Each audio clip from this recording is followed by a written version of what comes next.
আজ আমি তোমাদের সাথে শেয়ার করব ডিম ছাড়া ডিমের ডালনা। কি শুনতে অবাক লাগছে তো?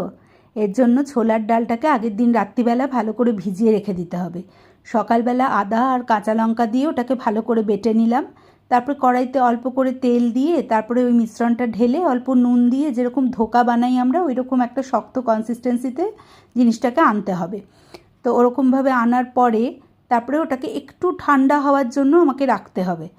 অন্যদিকে আমি পনির বা ছানা যে কোনো একটা কিছু হলেই হবে, সেটাকে ভালো করে স্ম্যাশ করে ওর মধ্যে নুন আর একটু গোলমরিচের গুঁড়ো দিয়ে ভালো করে মেখে নিয়ে গোল গোল বলের মতন আমি তৈরি করে রাখলাম। ওদিকে ছানা যে ডালের যে পুরটা জিনিসটা ওটাও কিন্তু এতক্ষণে ঠান্ডা হয়ে গেছে। ওর মধ্যেও একটুখানি গরম মশলার গুঁড়ো, একটু জিরে, একটু শুকনো লঙ্কার গুঁড়ো, একটুখানি চিনি, অল্প করে চিনি আর কিশমিশ এই দিয়ে ভালো করে জিনিসটাকে মেখে নিতে হবে আগে। তারপর ওর থেকেও ছোট্ট ছোট্ট গোল গোল বলের মতন তৈরি করে নিতে হবে। এবার আমি ওই পনিরের যে মিশ্রণটা রেখেছিলাম ওটাকে আমি গোল করে নিয়ে ওর মধ্যে মাঝখানে একটুখানি হোল করে ওই যে ডালের পুরটা ভরে নিতে হবে। দেখতে মনে হবে যেন সাদা অংশটা বাইরের, সাদা ডিমের ভেতরে যেন কুসুমটা, হলুদ কুসুমটা ওই রকম একটা দেখতে লাগবে। তো এইরকমভাবে আমি জিনিসগুলোকে তৈরি করে নিলাম। নেওয়ার পরে আমাকে এগুলোকে সব ডিপ ফ্রাই করতে হবে।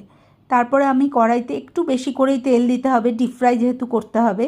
তো এই যে এগুলো সমস্ত আমি গড়ে রেখেছি। তারপরে আমি এদিকে আদা, কাঁচা লঙ্কা, তারপর টমেটো এগুলো দিয়ে একটা পেস্ট বানাবো। আর এই যে কড়াইতে ডিপ ফ্রাই করছি এগুলোকে, এর জন্য ডিপ ফ্রাই করে নিয়ে এগুলোকে তুলে রাখবো।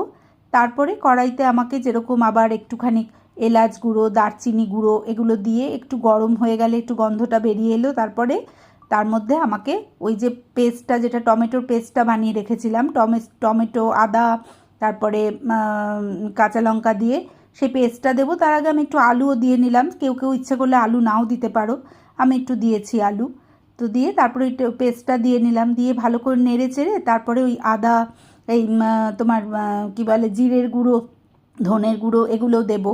হ্যাঁ, এগুলো দিয়ে খুব ভালো করে নাড়াচাড়া করে, একটু শুকনো লঙ্কার গুঁড়োও দিতে হবে তার মধ্যে, দিয়ে খুব ভালো করে নাড়াচাড়া করে নিয়ে তারপরে আমি একটুখানিকের মধ্যে চিনিও দিলাম অল্প করে।